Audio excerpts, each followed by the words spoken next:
Ribadeo, desde o ano 1369, era un condado, e quen tiña o dereito e o privilexio para nombrar o alcalde maior de Ribadeo era o conde. A verdade é que ese alcalde maior non influía demasiado na vida, aunque pudera parecer o contrario, non influía demasiado nas decisións que se tomaban en Ribadeo. As decisións, como vos digo, se tomaban de forma asamblearia en reunións que se facían aquí. Como pon en esta primeira acta, se convocaba os veciños a son de campana tañida, se reunían aquí os veciños e trataban os temas correspondientes. O alcalde non solía meterse moito.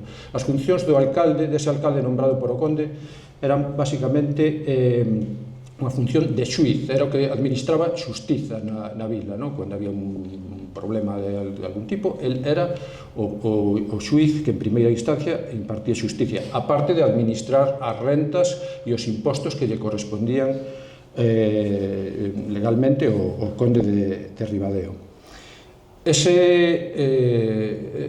Esa característica da vila de Ribadeo de ser un condado levaba consigo outro aspecto moi importante, e era que a vila de Ribadeo tiña que ocuparse ela mesma da súa defensa e das súas fortificacións.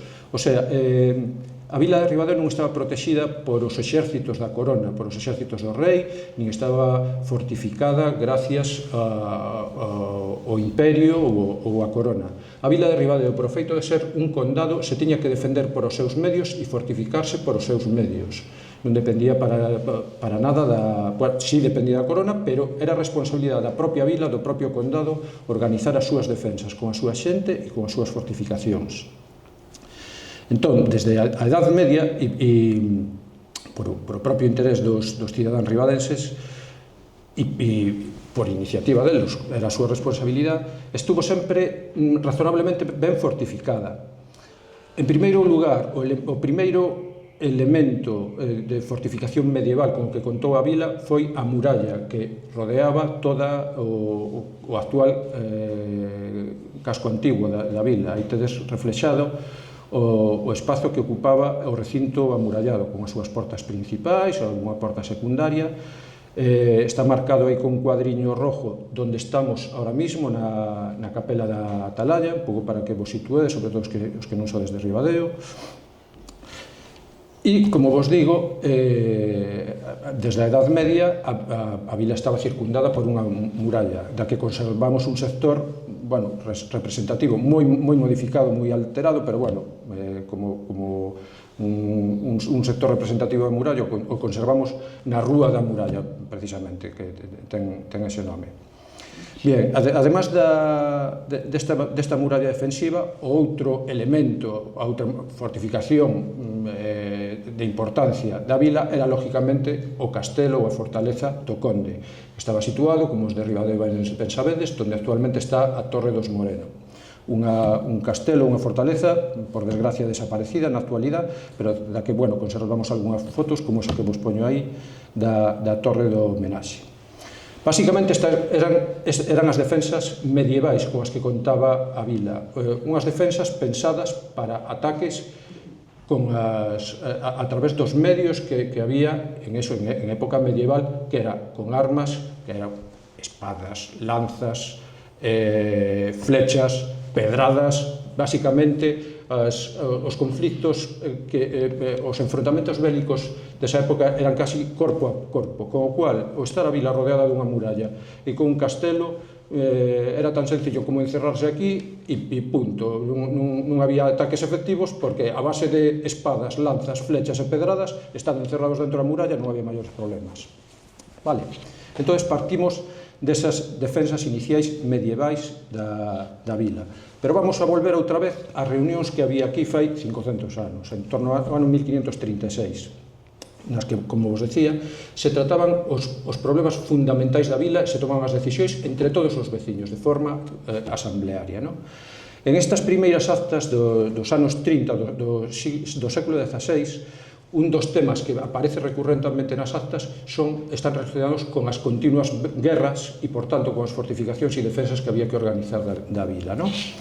Pero xa empeza a haber moi numerosas mencións a unhos uns instrumentos, unhas armas de guerra as que se refiren como lombardas, pasamuros ou tiros, que eran pezas de artillería moi sinxelas. Poñemos aí unha imaxe, que eran basicamente como tubos de ferro forjado feitos por ferreiros, que as facían por medio de barras unidas por os laterales, conformando toda esa especie de tubería, e formada por dúas pezas, unha peza principal, a caña, que era máis larga, podía ter 1,5 metros, 1,5 metros, por aí, e despois unha parte posterior que era como outro sector máis pequeniño de tubería, que era donde se metía a pólvora e que se enchufaba por a parte de atrás desa tubería, e desa forma facían unha rudimentaria peza de artillería. Ben, pois estas rudimentarias pezas de artillería, as que se refiren ás actas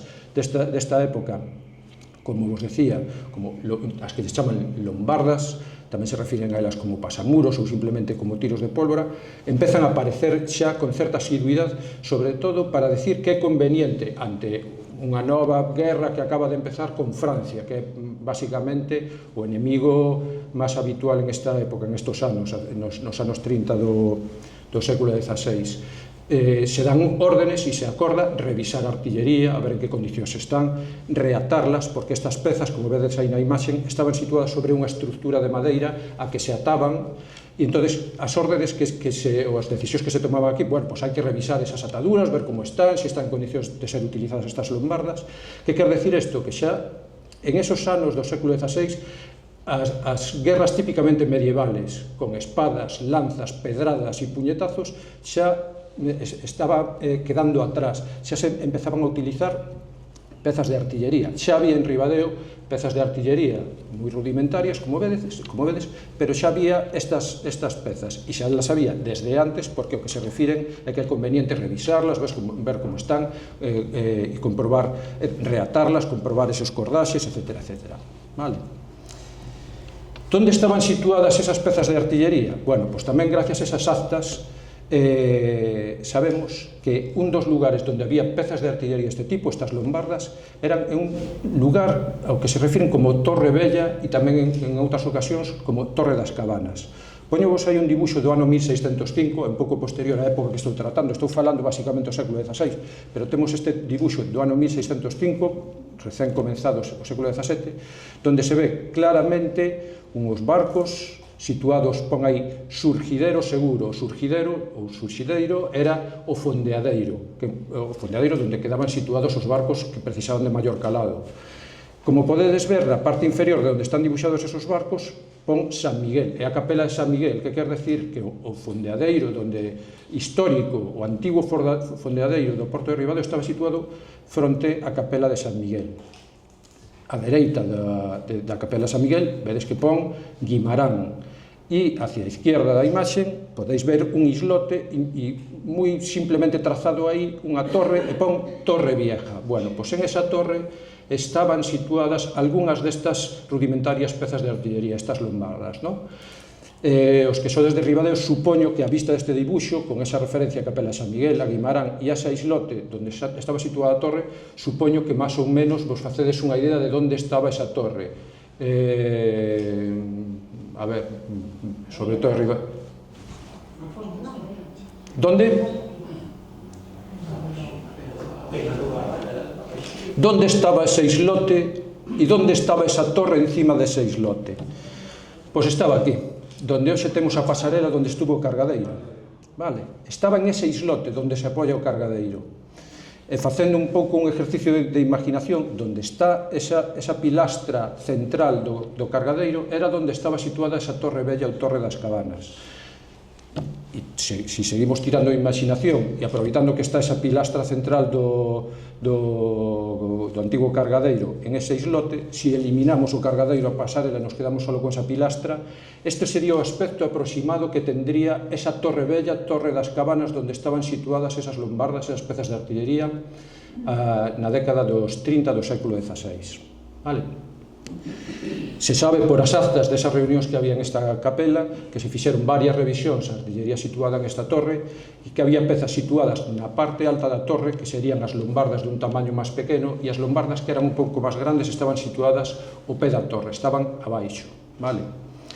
Tamén se sabe que en algunha das inspeccións que quixeron facer a artillería situada en esta torre non puideron subir a parte alta da torre e dicen expresamente que non puideron subir por non levar escaleira. Que quer decir isto? Que o acceso a parte de arriba se debía facer cunha escaleira portátil, de maneira que o artillero ou o vigilante que estaba aí iba cunha escaleira, subía e unha vez que estaba arriba recollía a escaleira para arriba, para que non lle subiran os enemigos.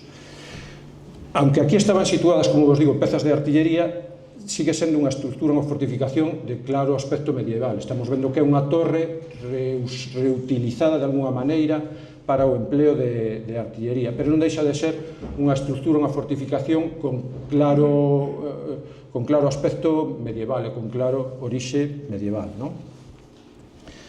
Pero además desta torre onde hai referencia que se estaban situadas estas pezas de artillería no siglo XVI, tamén fan referencia a que estaban situadas en un baluarte ao que se refiren como baluarte de Porcillán.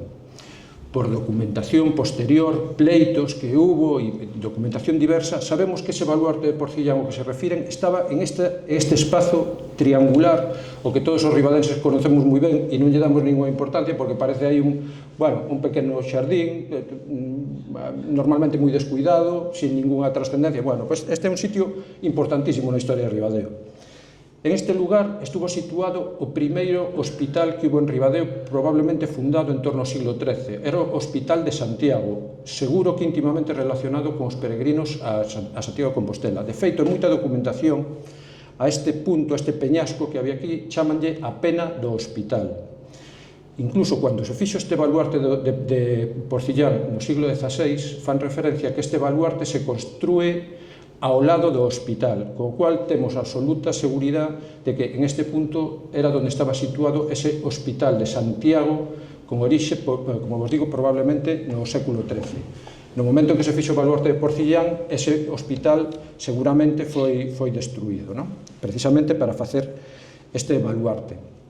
Sabemos tamén por a documentación das asambleas que había aquí que as lombardas, esas pezas de artillería situadas en este punto, estaban dotadas de rodas. De feito, se dan órdenes para que se reparen ou se construan dicen expresamente, as rodas para los carretones de las lombardas. Entón, é outro dato que nos aporta información sobre que tipo de artillería había aquí. Había unhas lombardas sobre afustes, sobre unhas estructuras de madeira, dotadas incluso de rodas, situadas en este punto.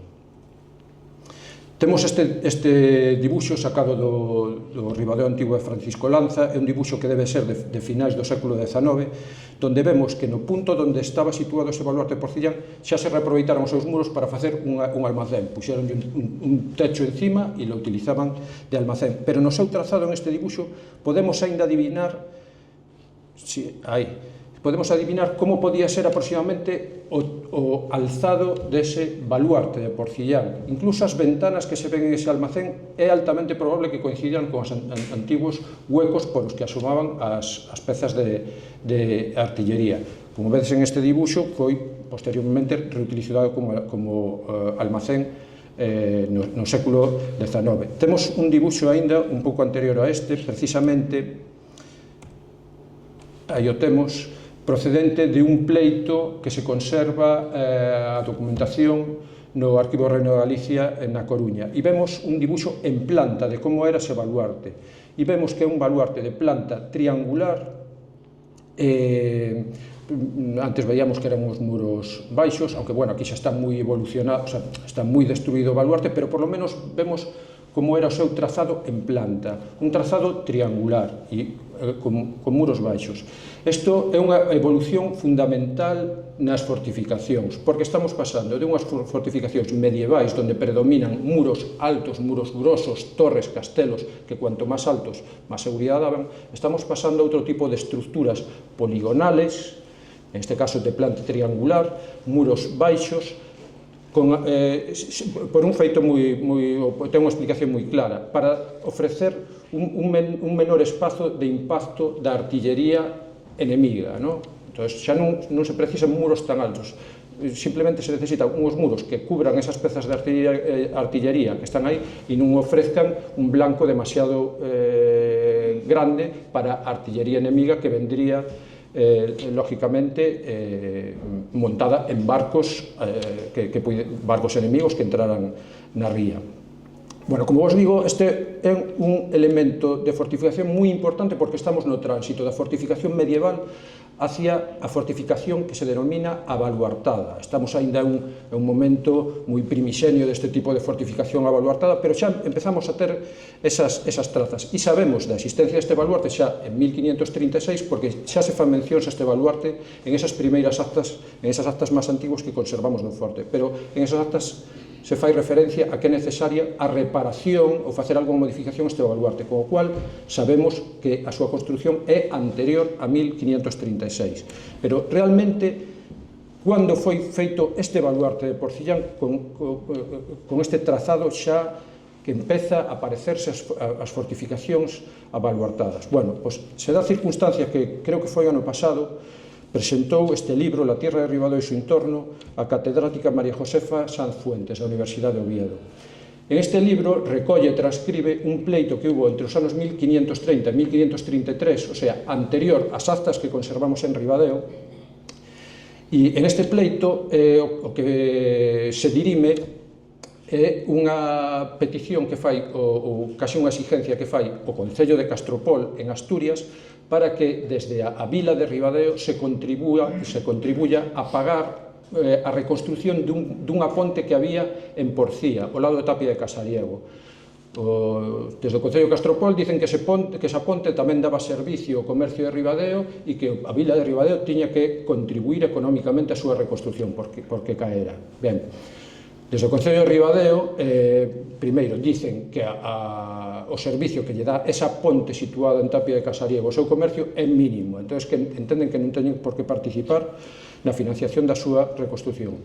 E, por outra parte, tamén alegan que a situación financiera do Concello en ese momento, cando fai esta reclamación o Concello de Castropol, en torno ao ano 1530, como vos digo, a situación financiera do Concello era moi precaria. E era moi precaria por o que declaran varios testigos que interveñen en este pleito, era moi precaria, como dice aquí un veciño de Ribadeo chamado Álvarez Fernández Mastache, que presta declaración o 16 de xuño de 1533, dice que esa situación precaria do Concello de Ribadeo se debe a que en el tiempo en que había guerra con Francia, este testigo vio hacer en la villa de Ribadeo una torre y baluartes y artillerías que costaron cerca de 200.000 maravedís, y aún deben dineros de ello a Antonio de Tobar, que los ha prestado a la dicha villa.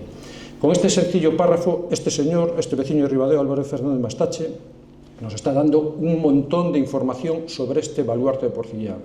Nos está dicindo, por un lado, cuánto costou, nos está dicindo quen o financiou inicialmente, nos está dicindo que ainda no ano 1533 se estaba debendo diñeiro da construción destos baluartes, pero nos está dando tamén un dato moi interesante que dice que foi construído en el tiempo en que había guerra con Francia. E en que tiempo había, fala dun tempo pasado, nas actuales guerras, non dice as actuales guerras con Francia, en el tiempo en que había guerra con Francia. E en que momento había guerra con Francia? Pois a inmediatamente anterior a esta época foi a Guerra dos 4 anos entre 1521 e 1525, vale? Con o cual, con esta información podemos saber que ese baluarte cunha estructura de incipiente fortificación abaluartada, aínda moi básica, os expertos en fortificación presentes me perdonarán que me refira a ela como fortificación abaluartada, pero sí empeza a ter as características desa nova fortificación que pasa de tránsito entre as fortificacións medievais ás fortificacións adaptadas á artillería. Pois foi construída entre 1521 e 1525, o temos documentado. Bien, e por que é tan importante saber a fecha en que foi construído este baluarte? Pois é importante porque en todos os estudios académicos e rigurosos sobre fortificación, nas que se estudia en que momento se produce ese tránsito das fortificacións medievais ás fortificacións abaluartadas, como vos digo, en todos os estudios profesionais académicos afirman que as primeiras fortificacións dese tipo se fixeron no norte da Península Ibérica, en Fuenterrabía e en San Sebastián, que é o cubo de Fuenterrabía construído en 1521 e o cubo imperial en San Sebastián en 1524, e todos estos tratados e estudios oficiales, académicos, sobre donde e cuándo e cuáles foron esas primeiras estructuras abaluartadas construídas especificamente para a utilización de artillería, dicen que son estas, o cubo de Fuenterrabía e o cubo imperial de San Sebastián, situadas na cornisa cantábrica.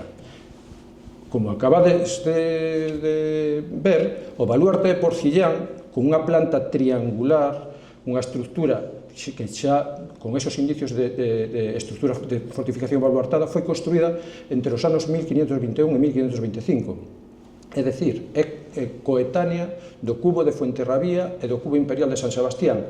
Eso está situando as defensas de Porcillán e este baluarte de Porcillán en ese humilde trianguliño que temos aí abandonado e ni miramos para él, lo estamos situando como un punto de inflexión fundamental na transición da fortificación medieval á fortificación abaluartada. É un hito, desde o meu punto de vista, fundamental, non sei, pero é moi importante e digno de que empece a haber constancia de que non só en Fuenterrabía e en San Sebastián se empezaba a pasar da fortificación medieval a fortificación baluartada. En Porcillán, en Ribadeo, tamén estábamos no top do avance das fortificacións deste tipo, non?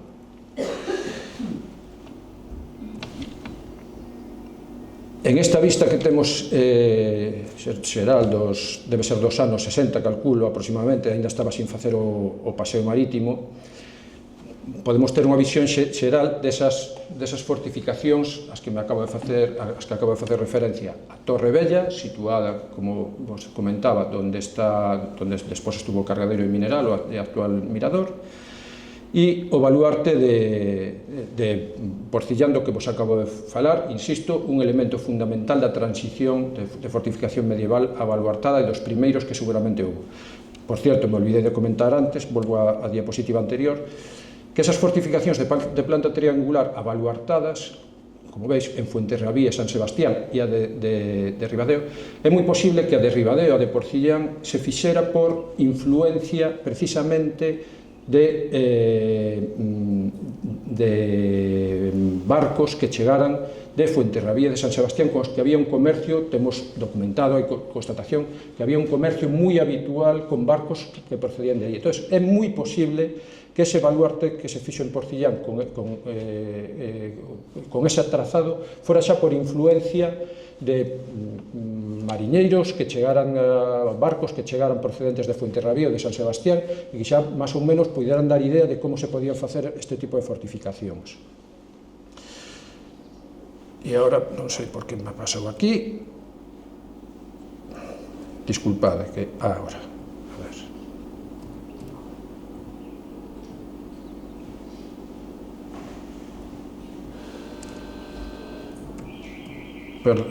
disculpade, son problemas del directo, e que non é o meu ordenador e non estou acostumbrado a este, pero vamos a recuperar o fío, espero, inmediatamente. Aquí temos o baluarte,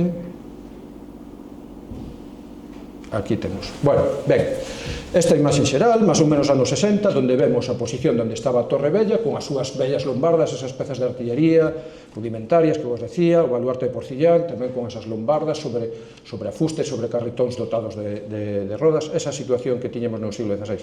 Pero, por o testimonio que había dese veciño de Ribadeo en ese pleito que hubo con Castropol, el se refería a que na época da guerra cos franceses se construíra unha torre e se construíran baluartes, o dice en plural, e porque efectivamente non só existía este baluarte de Porcillán que vos acabo de comentar, existía outro baluarte máis, que era o baluarte da Moreira. O baluarte da Moreira estaba situado, ou está marcado aí con un circuliño, onde está a terraza do actual fogar do Mariñeiro, e onde antiguamente, ou non tan antiguamente, fai uns anos, estaba a cofradía de pescadores. Aí había outro baluarte.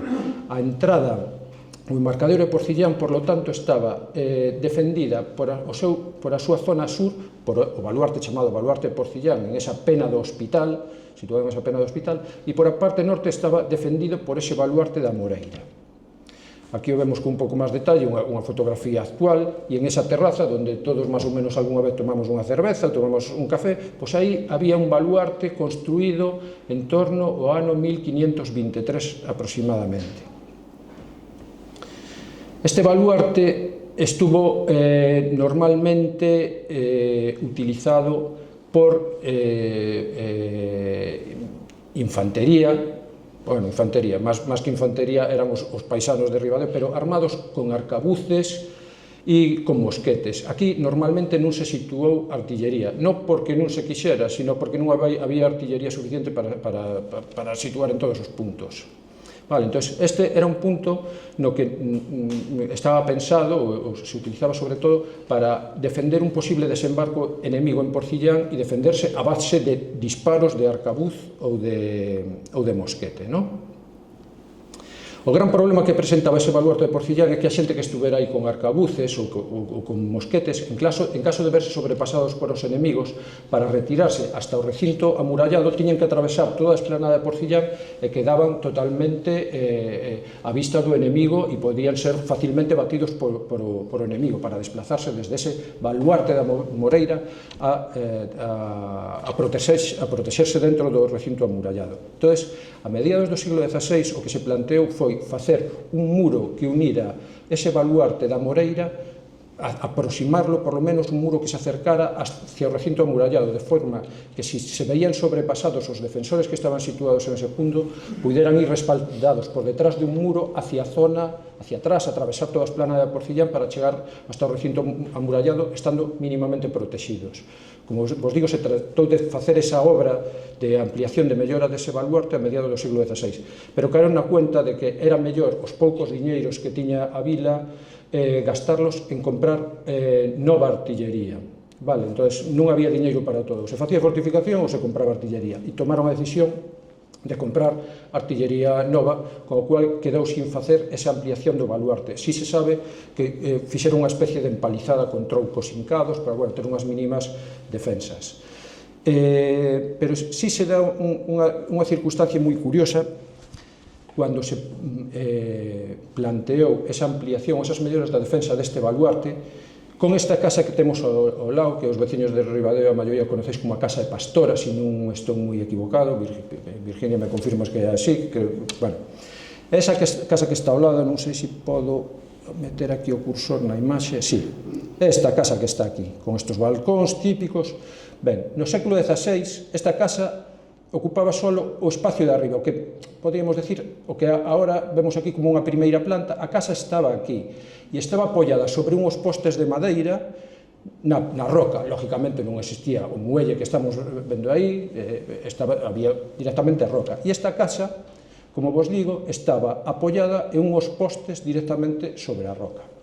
Entonces, o dueño desta casa, a mediados do siglo XVI, o que lle planteou os rexedores do Concello foi a utilización do espazo que quedaba aquí debaixo da súa casa, esa especie de soportal que quedaba aí debaixo, que era un espacio de dominio público, era unha zona de paso, ela quería aproveitar para almacenar, supoño que sería un pescador, donde quería meter aí os seus aparellos, ou a súa lancha, o que fora, entón eso quería cerrar de pedra, esa zona de aí abaixo. Pero claro, os rexedores do Concello decían que ese era un espacio público, que era un sitio de paso, e que claro, non o podía cerrar así como así. Pero chegaron a un acordo con el, que foi deixarlle que o cerrara esta parte de abaixo con pedra, con mampostería, pero con varias condicións. Unha, que deixara abertas unhas aspilleras para que en caso de ataque desde dentro se pudera disparar os enemigos. O sea, estaba facendo casi unha pequena fortificación no baixo da súa casa. El lo podría utilizar en tempos de paz como almacén, pero en caso de guerra estaba obligaban tamén que en caso de guerra, el tiña que desaloxar esa planta baixa para que aí se puderan meter xente con mosquetes, con arcabuces e disparar a través dunhas aspilleras que lle obligaron a facer aí. E tamén lle obligaron a deixar unha zona unha porta por a que puderan acceder os hipotéticos defensores que estuveran situados na Moreira e tuveran que ir retrocedendo, que pudieran pasar por ese baixo. Con o cual temos aquí unha operación moi interesante de un particular que vai a transformar o baixo da súa casa aproveitando un espacio público que en tempos de paz lle serviría el para as súas redes, para os seus aparellos e tal, e que en tempos de guerra o desalojaría e serviría como unha pequena fortificación, non? Pois bueno, bien, un bon acordo parece, non? Antes vos decía que neste punto da Moreira, neste baluarte da Moreira, normalmente non se situou artillería, pero sí que en algún momento puntual, concretamente no ano 1605, se colocaron aí dúas pezas de artillería porque hubo unha amenaza de un inminente ataque holandés que finalmente non se chegou a producir, pero ante esa alerta situaron en este punto un par de pezas de artillería. Son dúas pezas de artillería de bronce que foron compradas en Andalucía a mediados do século XVI. Tamén por as actas do Concello e por a documentación que conservamos no Concello sabemos como foi todo ese proceso de compra destas pezas de artillería que xa é un paso máis no avance da técnica de artillería. Falábamos antes desas lombardas, esas rudimentarias pezas de artillería feitas de ferro forjado por ferreiros. Bueno, pois este é un pequeno avance en calidad desa artillería. Xa unha peza de un único bloque, se carga por a boca, xa non unha peza de retrocarga como eran as lombardas, sino que se carga por a boca, son pezas feitas de bronce fundido, e como vos digo, trouxéronse de Andalucía, onde se facían este tipo de pezas a mediados do século XVI. Se trouxeron de Andalucía aproveitando viaxes de comerciantes de Ribadeo que iban ali a facer os seus negocios, a comprar aceite ou o que fora, e de paso que iban, pois o Concello sacaron, bueno, pois da que vas, pois compra un cañón de bronce e lo mandas para aquí. E como vos digo, na documentación que conservamos da época, no Concello, sabemos como foi todo ese proceso de compra destos cañóns de bronce en Sevilla, concretamente, porque, lógicamente, o comerciante Ribadeo que foi ali e fixo toda esta gestión, pasou despois a minuta de todos os gastos que tuvera. Entón, sabemos exactamente como foi todo o proceso de compra, como chegou a Sevilla, onde localizou a peza, as probas que tuvo que facer para si a peza de artillería funcionaba, cuánto lle pagou un artilleiro de Sevilla por probarla, cuánto gastou en pólvora e en unhas balas, unhas bolas para disparar o cañón, un seguro que tuvo que facer para o transporte por mar, lógicamente, desde Sevilla hasta arriba de un barco, cuánto pagou por o flete, é dicir, está perfectamente detallado como foi todo o proceso de compra destas pezas de artillería de bronce en Sevilla e como foron traídas a Ribadeo a mediados do siglo XVI e foron situadas, como vos digo, en 1605 en este baluarte da Moreira para defender o que parecía un inminente ataque holandés que ao final non chegou a producirse. Bueno, nesta vista aérea, que xa é actual, esta vista de dron, que, se non recordo mal, foi feita o ano pasado, vemos a situación destas fortificacións das que acabamos de falar, construídas entre 1521 e 1525, temos por un lado na boca da ría a Torre Vella e temos a ambos lados da entrada de Porcillán esos dous baluartes, o baluarte de Porcillán e o baluarte da Moreira. Pero nada era suficiente para os rexedores ribadenses a hora de fortificar e defender a vila ante un posible ataque enemigo. E entonces, en 1542, seguimos no século XVI, mediados do século XVI, se vai a facer un novo baluarte, unha nova batería defensiva, que vai a ser en este sitio onde estamos ahora mismo, na Atalaya. Aí vedes marcado un circuliño rojo, o espacio un circuliño, unha elipse, perdóneme o meu antigo profesor de dibujo que me refira a un círculo cando é unha elipse. En 1542, 1542, vais a facer aquí un novo baluarte, no centro vedes a capilla na que estamos situados ahora mismo. Aquí temos unha nova imaxe aérea reciente desde un lateral deste baluarte da Atalaya. Está moi modificado. Ese muro central que divide en dous espacios toda a Atalaya posiblemente sea moi posterior, quizás do siglo XIX. Seguramente ese baluarte do siglo XVI era basicamente unha zona terraplenada con bastante pendiente, onde faría unha pequena esplanada en esta zona de aquí, onde situarían a artillería, e un muro non demasiado alto, situando as pezas de artillería a barbeta. A barbeta significa que ni siquiera había cañoneiras, pasaba a boca do cañón por encima dos muros, non? O sea, debía ser un baluarte moi sencillo, simplemente un espacio máis ou menos horizontal onde poder situar pezas de artillería. Pero este baluarte tamén o que nos permite facer un seguimiento sobre a evolución da artillería. porque as primeiras pezas que se situaron aquí foron lombardas, esas das que falaba ao principio, pezas moi rudimentarias de ferro forjado. Esas pezas se deterioraban moi rapidamente, era ferro, ao lado do mar, se oxidaban, se atascaban, era moi peligroso incluso a súa utilización, porque imaginádemos, a hora de disparar un atasco, eso que provocaba era que reventara a lombarda e o artilleiro que a disparaba probablemente acabaría morto ou despedazado, vamos. Entón, eran pezas que se deterioraban rápido, que podían ser moi peligrosas, con o cual era conveniente ir renovándolas cada pouco, non? Entón, sabemos que no ano 1552 esas rudimentarias pezas de artillería lombardas estaban moi deterioradas e se decidiu comprar dúas novas, aproveitando de que se tiña noticia de que en Ortigueira había un ferreiro que sabía facer lombardas, porque normalmente estas lombardas eran de importación, refírome do País Vasco, por aí, que era onde había ferreiros e había xente con os conocimientos e a técnica suficiente para facerlas. Aquí non debía, os ferreiros de aquí non debían dominar a técnica de construción deste tipo de pezas de artillería, entón normalmente viñan de fora. Pero, como vos digo, no ano 1552, e ante o lamentable estado no que estaban as lombardas que había aquí, se decide comprar outras dúas en Ortigueira, aproveitando que se ten conocimiento de que hai ali establecido un ferreiro que a sabe facer.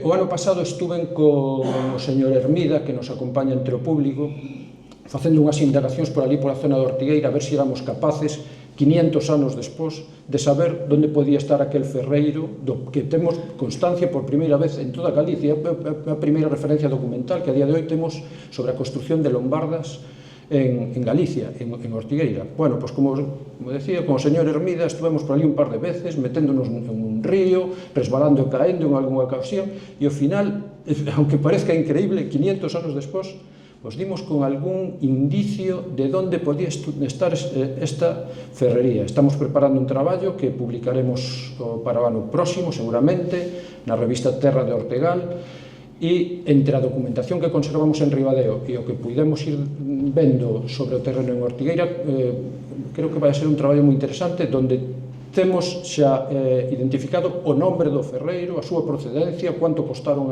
estas lombardas que se encargaron aí. Ben, como vos digo, unha investigación que creo que pode ser moi interesante, independientemente do ben que o pasamos nosotros por ali investigando, non? E además con bons resultados, porque, como vos digo, encontramos indicios claros do sitio onde pode estar situada esa ferrería. Volvémonos a Ribadeo. Entón, en 1552, a artillería situada aquí se renova con estas dúas lombardas traídas desde Ortigueira, que fixo este ferreiro en Ortigueira. Tamén se situaron aquí, entre os anos 1560 e 1572, esas pezas de artillería que vos comentaba antes, que foran traídas de Sevilla e que estuveron situadas en 1605 no Baluarte da Moreira, pero que inicialmente foron situadas aquí na Atalaya. O proceso de compra tamén o conocemos moi ben, como vos digo, por a relación de gastos que pasou o comerciante ribadense que foi ali e fixo todas as xestións. Temos aquí o segundo paso na evolución da artillería, que tamén nos indica que os rexedores ribadenses de fai 500 anos non se limitaban a facer un baluarte e poñer aí unhas pezas de artillería cualquera, non. Trataban de mellorarlas e estar a vanguardia das últimas técnicas de fortificación e de artillería, traer as pezas máis novedosas e máis eficientes que había no momento. E por último, as últimas pezas que se situaron aquí na Atalaya se colocaron no ano 1620, das que conservamos aínda dúas pezas. Son pezas de ferro fundido, a súa estructura é similar ás de bronce, só que están feitas de ferro. Son pezas que sabemos que foron feitas en Inglaterra, que se trouxeron de Inglaterra e que estaban almacenadas na Coruña e acabaron aquí na Atalaya. Tamén o proceso por o que acabaron na Atalaya é certamente curioso. No ano 1618, o por entonces capitán xeral do Reino de Galicia, que era o Marqués de Cerralbo, fai unha visita aos portos de Galicia para ver en que situación están as súas defensas, non? Cando está en Ribadeo se dá conta que as defensas son bastante deficitarias, había esos dous cañóns de bronce aquí na Atalaya, pero as defensas non eran o suficientemente importantes. Entonces, o que dá orden aos rexedores de Ribadeo é que se construya unha nova fortificación a entrada da ría, no sitio onde actualmente está o Forte San Damián, dice que se faga ali unha nova fortificación e que vayan a Coruña a recoller na Coruña 4 cañóns para situar en esa nova fortificación que dá orden que se construya. Ben, efectivamente, se vai a Coruña, se collen estes 4 cañóns e se traen para Ribadeo. Pero os rexedores de Ribadeo, a verdade é que non lles convencía nada o feito de construir unha fortificación tan alonxada da propia vila, do núcleo de Porcillán, que estaba xa bastante defendido, e situar unhas pezas de artillería tan alexadas en un punto tan alonxado e poñerse a facer unha nova fortificación ali. Entón, estuveron moi hábiles, foron a por os cañóns, os trouxeron e con as disculpas de que iban, bueno, vamos ir facendo ese castillo que nos mandou, ese fuerte que nos mandou o Marqués de Cerralbo, vamos ir facéndolo, pero mentras tanto vamos a situar as pezas de artillería na Atalaya, que é a fortificación que temos feita. E a verdade é que a fortificación que mandou facer o Marqués de Cerralbo, como vos digo, no sitio onde hoxe temos o Forte San Damián, esa non se acabou de facer. Non había moito interese en facerla, pero os cañóns sí que se trouxeron e se colocaron nas nosas fortificacións. Tamén algún de vos se preguntará, bueno, pero se as defensas de Ribadeo eran, como condado que era, eran responsabilidade dos propios cidadáns do condado de Ribadeo, porque en ese momento a Corona e o capitán xeral do Reino de Galicia dá ordes de facer unha fortificación nova e manda unhos cañóns desde a Coruña? Bueno, pois, eso é debido a que en Porcillán, precisamente, en ese momento se estaban construindo galeóns de guerra para a Armada Española. O sea, a Corona xa tiña intereses tamén en Porcillán, e tiña intereses en defender ese asteleiro no que se facían galeóns de guerra para a Corona. Ese é o motivo por o que, por primeira vez, a Corona mostra interés e aporta, en este caso, artillería á defensa de Ribadeo. Ese asteleiro de galeóns de guerra situado en Porcillán a finales do século XVI, principios do XVII, foi o único asteleiro de galeóns de guerra que hubo en toda Galicia. Outro elemento fundamental, e xa van como mínimo dous. Vos recordo o do baluarte, o baluarte de Porcillán, dos primeiros baluartes construídos na costa cantábrica xunto con os de Fuenterrabía e San Sebastián, e aquí temos o único asteleiro de galeóns de guerra que hubo en toda Galicia, dous elementos fundamentais e diferenciadores do porto de Ribadeo e de Porcillán en concreto. Bien, ese é o motivo por o establecemento dese asteleiro de galeóns de guerra, como vos digo, é o motivo para que a Corona por primeira vez se preocupe das fortificacións e defensas da vila de Ribadeo. Os ribadenses aproveitaron a coyuntura, se quedaron con a artillería, situaron nas súas defensas, e o forte que mandou facer o Marqués de Cerralbo non o fixeron, así de claro.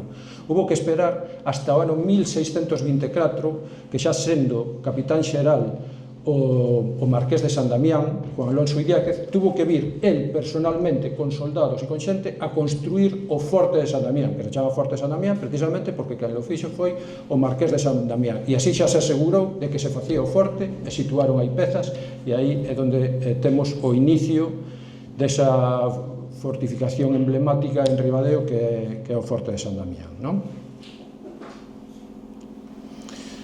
Bueno, aquí me permitín incluir na miña exposición o inicio da presentación dunha conferencia de fai 2 anos en un simposio internacional que hubo en Ferrol, organizado entre outros por os señores aquí presentes en o público Hermida Illánez, no que o profesor Alfredo Vigo Trasancos fixo unha exposición sobre a situación das fortificacións costeiras en Galicia a principios do século XVII. Titulou a súa conferencia Un reino mal protegido.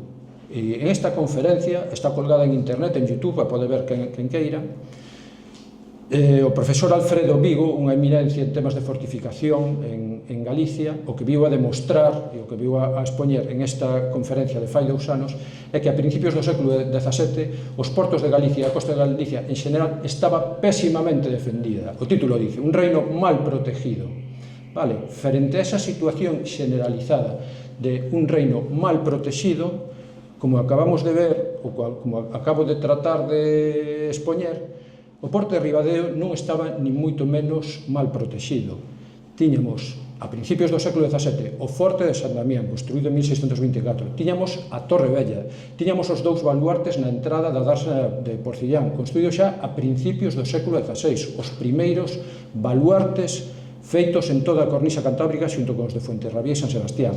A mediados do século XVI faise o baluarte de Atalaya, onde se foron situando pezas de artillería as máis modernas que iban surxindo na evolución da artillería. Con o cual, en ese panorama generalizado de un reino de Galicia mal defendido, con poucas fortificacións ou con unhas fortificacións moi deficientes, Ribadeo ven a ser, dentro da súa modestia, un punto diferente. As súas fortificacións xa desde época moi antigua sempre estuveron a vanguarda e sempre hubo interés da propia vila, quizás por ese carácter condal e de responsabilidade que tiña a propia vila de defenderse. Seguramente, se dependera da corona, como a inmensa maioría do resto de vilas e cidades da costa de Galicia, estarían tamén mal defendidas, como decía o profesor Vigo Trasancos. O feito de que Ribadeo se tuvera que ocupar das súas defensas, eso fixo, ou creo que fixo, que as súas defensas non foran, como mínimo, non foran deficientes. Estaban razonablemente ben. De feito, ao largo do siglo XVI e XVII, que hubo habituales ataques de corsarios argelinos, de holandeses, de franceses, de ingleses, a todos os portos de Galicia, durante os siglos XVI e XVII non hai constancia de ningún ataque á vila de Ribadeo. O que quer decir é que estas fortificacións cumpriron o seu papel, non por ter un brillante papel en batallas defensivas, sino por o seu carácter disuasorio. O enemigo xa non viña aquí. Cando pasaban por delante da boca da ría e miraban hacia Ribadeo con o catalejo e veían semejante despliegue de baluartes, de fortalezas e de cañóns, que igual na maioría dos casos esos cañóns nin funcionaban, pero o enemigo que os veía desde a boca da ría a través do catalejo non sabía se esos cañóns funcionaban ou non, ou se había artilleiros que os sabían disparar. Ese carácter disuasorio funcionou e durante 2 siglos, esos siglos, como vos digo, había continuos ataques á costa de Galicia. En Ribadeo non consta ningún ataque, con o cual fixeron a súa función todos estes baluartes. Ese carácter diferente da vila de Ribadeo en cuanto ás súas fortificacións é o que nos motiva un pouco en estas xornadas de Ribadeo cara ao mar a centrar, por lo menos nestas 2 xornadas, habrá outras con outra temática, pero estas xornadas que vamos a ter hoxe e mañá, a centrarnos no aspecto das fortificacións ribadenses, porque creemos que son moi importantes tanto no ámbito xeral, xa non só do Reino de Galicia, sino nas defensas, nas fortificacións de toda a cornisa cantábrica. E ese é o feito de que a temática destas 2 xornadas la centremos na fortificación, porque é un elemento moi descoñecido, creo, incluso para os propios ribadenses. Non podemos limitarnos a mirarnos o ombligo e estar aquí 2 días falando das nosas fortificacións. A mellor forma de valorar as nosas fortificacións é ver tamén o que hai ao redor, o que hai fora. E para iso tendremos esta tarde no Concello unha conferencia dos señores José Manuel López Hermida e José Manuel Llane Rodríguez, presentes. Gracias por estar presentes en tu público. Estarán ás 5:30 no Salón dos Alcaldes do Concello dando unha conferencia sobre as fortificacións na provincia da Coruña. Eso nos farán ver tamén unha visión máis global